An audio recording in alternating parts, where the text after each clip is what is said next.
Welcome to BC's Daily News. Today is the 14th of September 2022. We will be covering a comparison between Aptos' blockchain architecture versus Soi's, Starbucks Odyssey collaboration with Polygon, a lack of arbitrage opportunities during the Ethereum merge, and just-in-time liquidity on the Uniswap protocol. Let's get to it. On September the 13th, 3 members from Amber Labs published a research report titled Built for Speed, Under the Hoods of Aptos and Soi. The following are some points in the text. Aptos' design follows another defining characteristic of blockchains.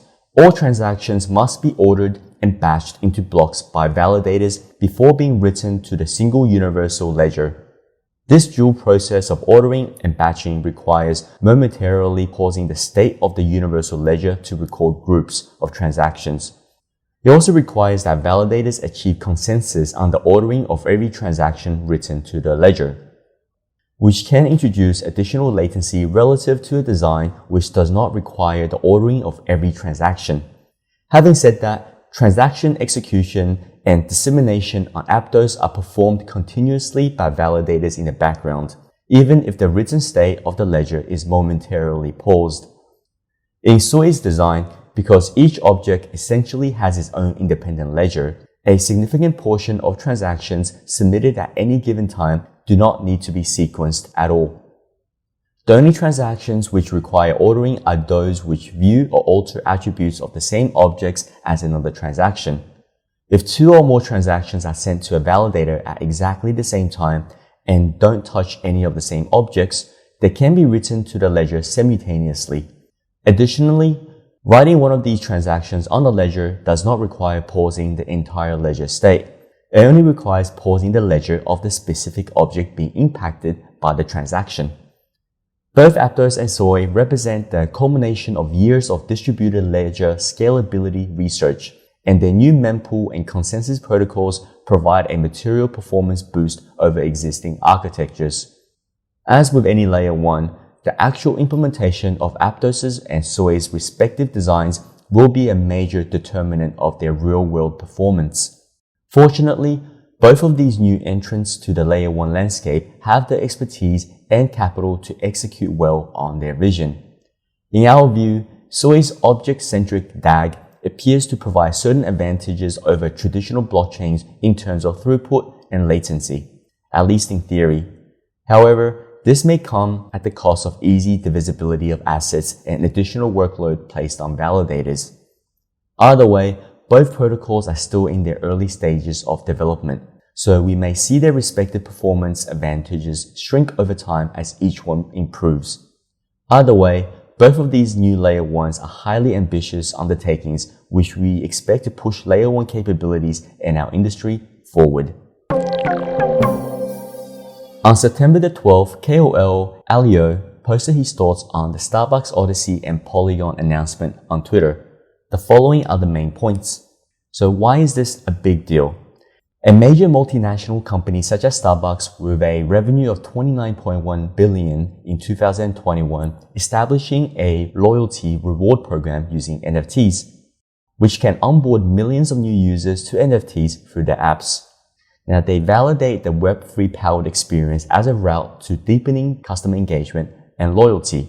Now, I'm pretty sure Starbucks is one of the first companies of that size to integrate NFTs with a loyalty program at scale. It's significant because there are many decision makers at corporations that would like to follow rather than lead. Starbucks Odyssey will be an extension of the existing loyalty reward program, allowing customers and employees in the United States to earn and purchase digital collectible stamps in the form of NFTs. Members will be able to engage in Starbucks Odyssey's journeys, a series of activities such as playing interactive games or taking on fun challenges to deepen their knowledge of coffee and Starbucks. These members will be rewarded for completing journeys with a digital collectible journey stamp in the form of NFTs.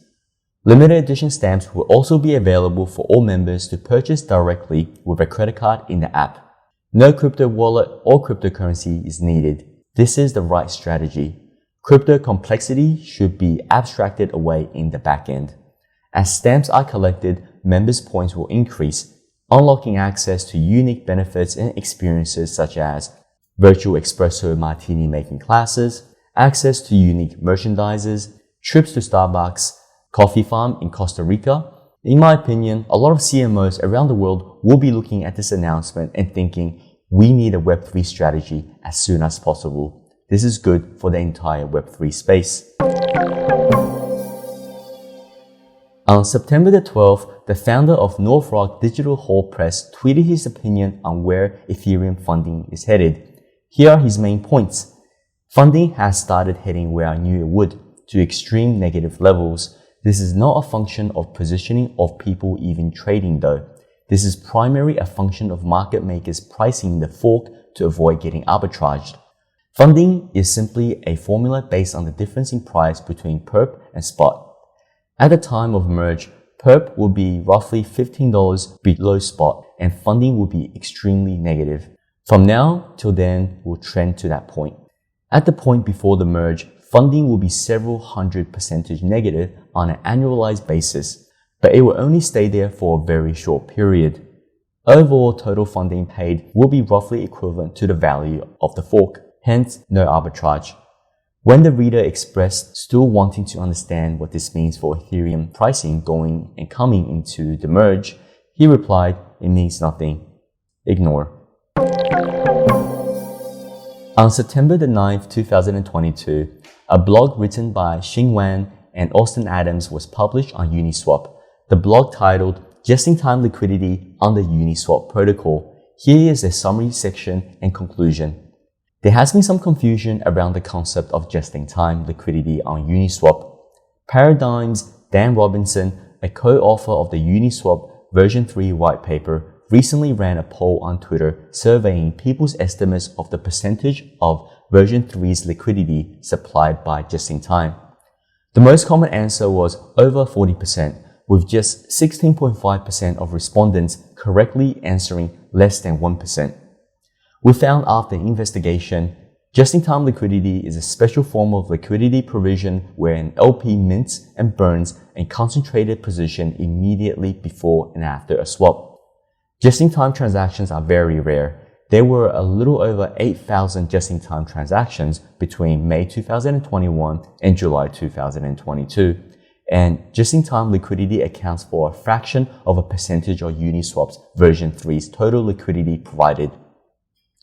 Because just-in-time liquidity provision has significant fixed costs, it is usually only used against very large swaps, improving the execution quality of trades that would otherwise suffer high degrees of price impact. Just-in-time liquidity providers face competition in the MEV auction market under reasonable efficiency assumptions. The price improvement provided by just-in-time liquidity should be capped by twice the fee rate of the pool that just-in-time occurs in. A few areas remain unexplored in this analysis. First, the derived upper bound on price improvement is likely not tight because we only consider the most naive form of competition in the searcher market.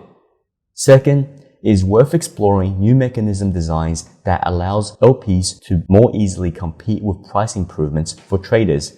Currently, whether an LP's just-in-time transaction gets included in a block has nothing to do with the degree of price improvement they quote to traders.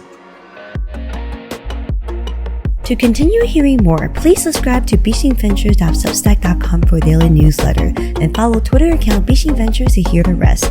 This is Celine from Beachin Ventures. Thank you for listening and we will see you tomorrow.